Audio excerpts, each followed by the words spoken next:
भारत के शौर्य का गौरवशाली इतिहास रहा है। ये रण का वो सिंह है जिसकी गर्जना से दुश्मन का कलेजा कांप जाया करता है।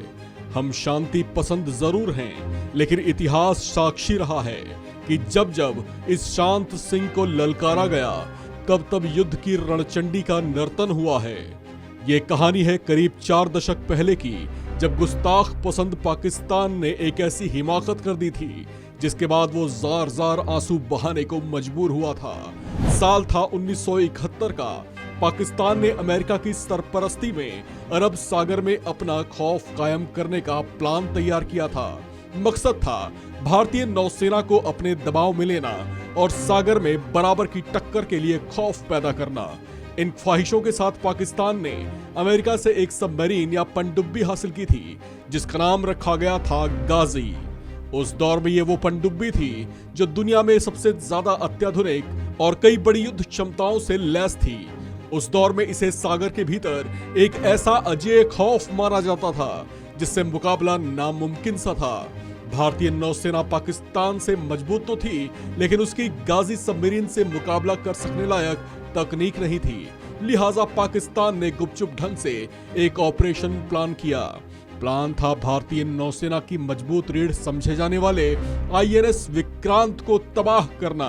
1997 में भारतीय नौसेना से रिटायर हुआ आईएनएस विक्रांत उस दौर में भारत की वो शक्ति थी जिससे सागर में पाकिस्तान थर थर कांपा करता था।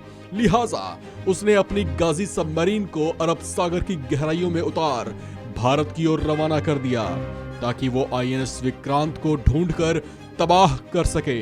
पाकिस्तान की गाजी सबमरीन गुपचुप ढंग से अरब सागर को पार करते हुए बंगाल की खाड़ी की ओर बढ़ चली, लेकिन यहाँ उसका पता लगा लिया गया। गाजी के ऑपरेशन और उसके खतरनाक मंसूबों के बारे में भी पता लगा। गाजी मिशन पर था और अब बारी थी भारत की। लिहाजा एडमिरल एन कृष्णन ने पाकिस्तान को कड़ा सबक सिखाने की ठानी।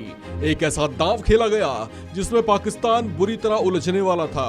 पाकिस्तान के इस मिशन को फेल करने के लिए भारत के आईएनएस राजपूत को आईएनएस विक्रांत होने का नाटक करने को कहा गया ताकि पाकिस्तान अपने ऑपरेशन से भटक जाए।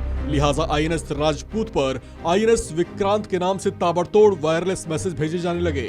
इधर मद्रास नेवल बेस को भी अलर्ट कर दिया गया। इससे गाजी को यह लगा कि आईएनएस विक्रांत विशाखापट्टनम में ही है और वो वहां पर आईएनएस विक्रांत की टोह लेने लगा। और इस बीच भारतीय नौसेना एक्शन में आ चुकी थी। फिर विशाखापट्टनम में वो हुआ जिससे पाकिस्तान का कलेजा दहल उठा। आईएनएस राजपूत पर तैनात लेफ्टिनेंट कमांडर इंदर ने गाजी की लोकेशन को ट्रेस करना शुरू किया। गाजी इससे पहले कि कुछ समझ पाता, उन्होंने सागर की गहराई में 2 डेप्थ चार्जर फायर करने का हुक्म दिया। ये डेप्थ चार्जर्स सीधे पाकिस्तान की गाजी सबमरीन से टकराए और उसने पूरे क्रू के साथ हमेशा हमेशा के लिए हिंद महासागर की गहराइयों में जल समाधि ले ली। भारत ने पाकिस्तान के इस मिशन को न केवल नाकाम किया था, बल्कि उस दौर में दुनिया की सबसे उम्दा और हाईटेक अमेरिकी पनडुब्बी को नष्ट कर यह भी साबित कर दिया था कि सागर में भारत की शक्ति का कोई सानी नहीं है। इस खबर में फिलहाल इतना ही। बाकी अपडेट्स के लिए बने रहिए वन इंडिया हिंदी के साथ।